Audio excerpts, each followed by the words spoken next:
So in this video, I'm going to show you how to graph using Desmos.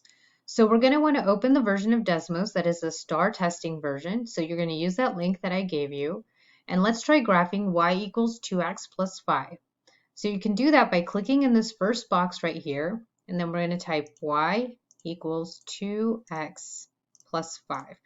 And you can see as you're typing that your graph will show up here.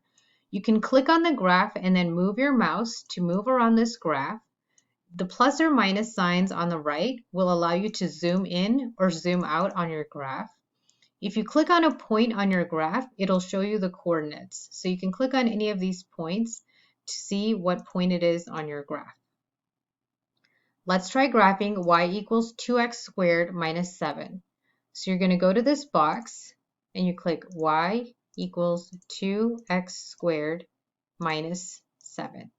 So now once again, we have our graph on the right side. You can click and move your mouse to move around this graph. And once again, if you click on a point, it'll give you the coordinates.